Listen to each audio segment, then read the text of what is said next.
अस्सलाम वालेकुम स्टूडेंट, आज हमारा बेसिक कॉन्सेप्ट का लेक्चर नंबर 7 है और हमारा टॉपिक है average atomic masses. Average atomic mass क्या होता है? वो मास होता है जो किसी भी एलिमेंट का फाइंड करते हैं with the help of isotopic mass और उसकी रिलेटिव अबंडेंस पर। तो हमने इसको कैसे डिफाइन किया है? It is the mass of an element which is obtained by relative isotopic mass and the relative abundance. इसकी एग्जांपल है atomic mass of neon 20.18 AMU। Hydrogen का एटॉमिक मास कितना होता है? 1.008 AMU। क्लोरीन का 35.5 AMU। हम नियॉन की मिसाल लेते हैं। नियॉन की जो एग्जांपल है वो आपकी बुक में दी हुई है। नियॉन जब हमने इसको मास स्पेक्ट्रोमीटर में देखा, मास स्पेक्ट्रोमीटर में जब इसको फाइंड किया तो पता चला कि इसके 3 आइसोटोप्स होते हैं। नियॉन के हमारे पास कितने आइसोटोप्स होते हैं? 3 आइसोटोप्स होते हैं। पहला 20, 21, 22। अब मैसेज 3 तरह के हैं, तो हम क्वेश्चन बनता है कि हम कैलकुलेशन के लिए कौन सा मैस इस्तेमाल करेंगे। इस प्रॉब्लम की सॉल्यूशन के लिए पहले हम तमाम एटम से उस एलिमेंट के लिए एक एवरेज मास निकाल लेते हैं और फिर हम कैलकुलेशन के लिए एवरेज मास को ही इस्तेमाल करते हैं। अगर हम बात करें अब मास स्पेक्ट्रोमीटर की, तो हमने पिछले लेक्चर में, प्रीवियस लेक्चर में हमने पढ़ा था, हमें कुछ रिज़ल्ट हासिल हुआ था। किस तरह का रिज़ल्ट हासिल हुआ था कि ये एक ग्राफ की सूरत में, पीक्स की सूरत में हमें रिज़ल्ट मिला था कि जिसका मास जो है ये नियॉन का, जिसका मास जो है नियॉन का वो क्या कहते हैं 20 है, तो वो था 90.92%, 0.257 पाया जाता है। और जिसका मास जो है वो 22 था, उसका कितना था 8 पाया गया। अब 3 आइसोटोप्स है जिनकी रिलेटिव अबंडेंस, अब इनकी क्या है, रिलेटिव अबंडेंस जो है वो डिफरेंस है। तो फिर क्या करते हैं, बचाए हम इस कन्फ्यूजन के कि कौन सा मास इस्तेमाल करें, हम इसका एवरेज मास निकाल लेते हैं।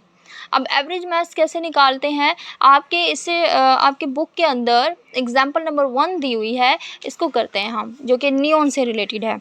और वो कुछ यूँ है, A sample of neon is found to consist of neon, ये 3 isotopes दिए हुए in the percentage of 90.92, 8.82% and 0.0257 respectively। तो कैलकुलेट करना है the fractional atomic mass of neon. तो इसको हमने क्या करना है, इसकी सोल्यूशन कैसे होगी? ये 3 आइसोटॉप्स है हमारे पास, ये इनकी परसेंटेज हमने इस तरीके से लिखनी है, ठीक है। और एवरेज एटॉमिक मास निकालने के लिए अब हमने क्या किया कि हर आइसोटॉप्स के मास को हमने मल्टीप्लाई करना है।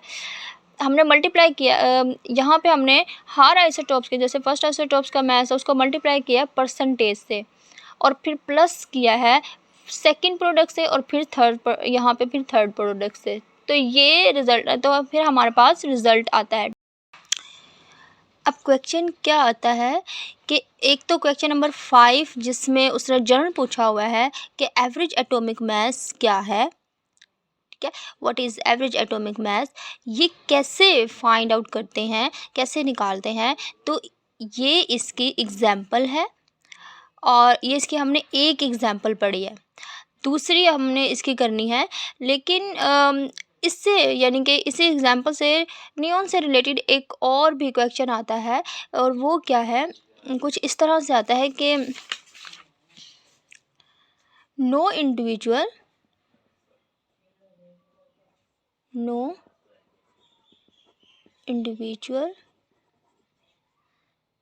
Neon atom has a mass of 20.18 AMU। यानी नियॉन की किसी भी एटम का जो मास है वो 20.18 नहीं होता।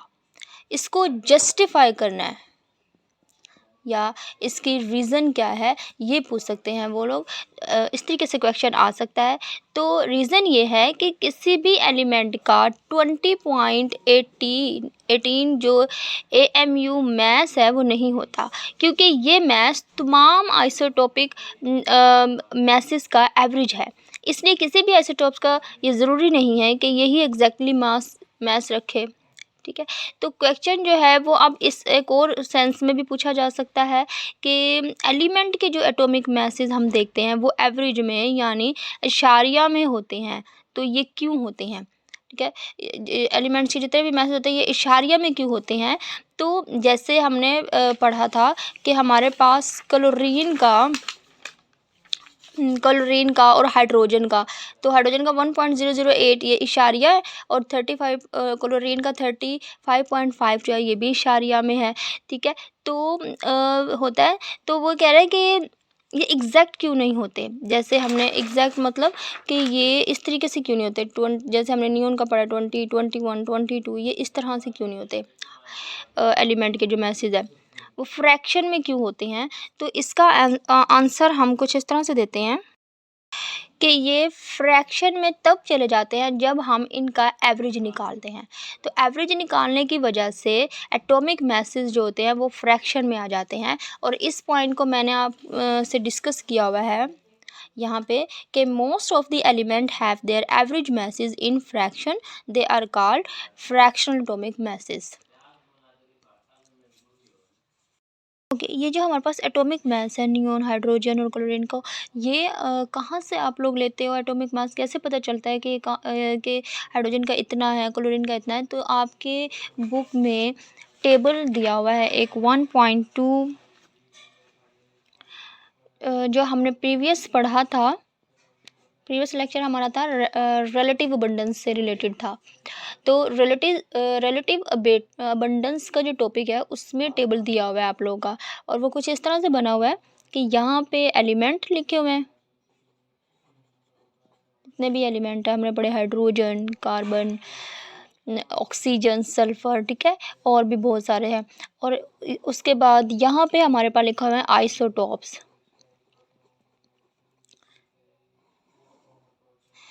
इसी तरह अबंडेंस,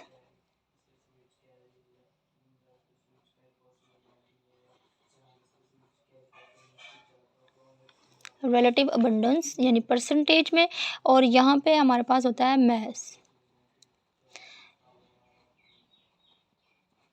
तो हाइड्रोजन के जैसे हमने पढ़े थे दो आइसोटॉप्स होते हैं, तो उस टेबल में दिया हुआ है आपके पास हाइड्रोजन के दो आइसोटॉप्स। इसी तरह और कार्बन के कितने होते हैं? दो, कार्बन के भी 12, 13। ऑक्सीजन के हमारे पास कितने होते हैं? 3, 16, 17, 18। सल्फर के हमारे पास होते हैं 4। ठीक है। तो इस तरह से आपके पास आइसोटॉप्स दिए होंगे। और नाइट्रोजन के भी हमारे पास कितने होते हैं? 2 ही नाइट्रोजन के होते हैं। ठीक है।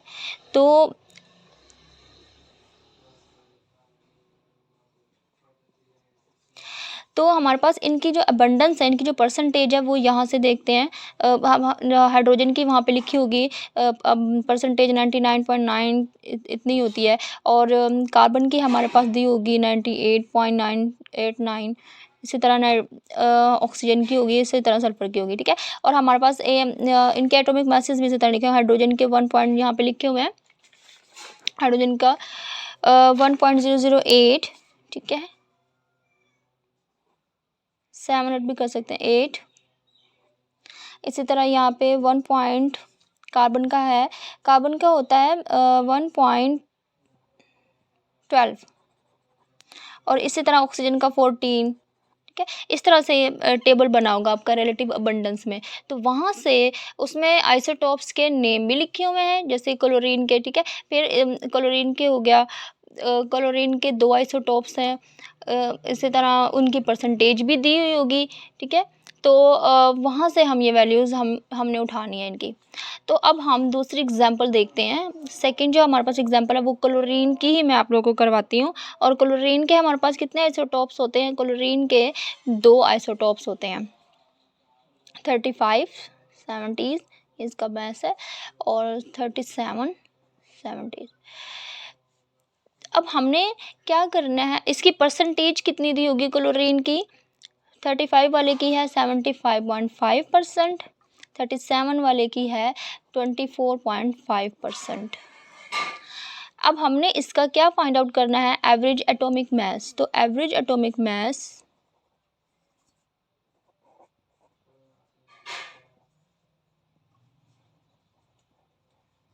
को फाइंड आउट करने के लिए वही हम तरीका यूज़ करते हैं कि सबसे पहले हमने फर्स्ट आइसोटॉप्स का मास लिखना होता है। फर्स्ट आइसोटॉप्स का मास हमारे पास 35 है, उसको मल्टीप्लाई करना है इसके परसेंटेज से, जो हमने नियॉन वाली एग्जांपल देखी थी, और इसका परसेंटेज कितना है, परसेंटेज है 75.5। उसको प्लस करेंगे, सेकंड प्रोडक्ट हमारे पास है 37, सेकंड आइसोटॉप्स का मास है, और इसको मल्टीप्लाई करेंगे उसकी परसेंटेज से 24.5%, और इसको हमने 100 से।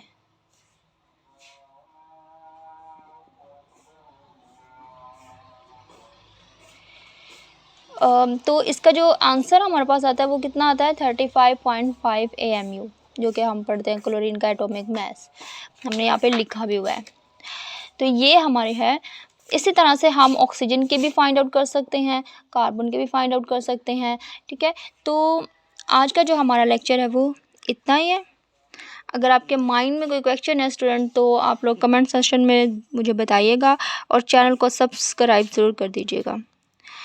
अल्लाह हाफिज़।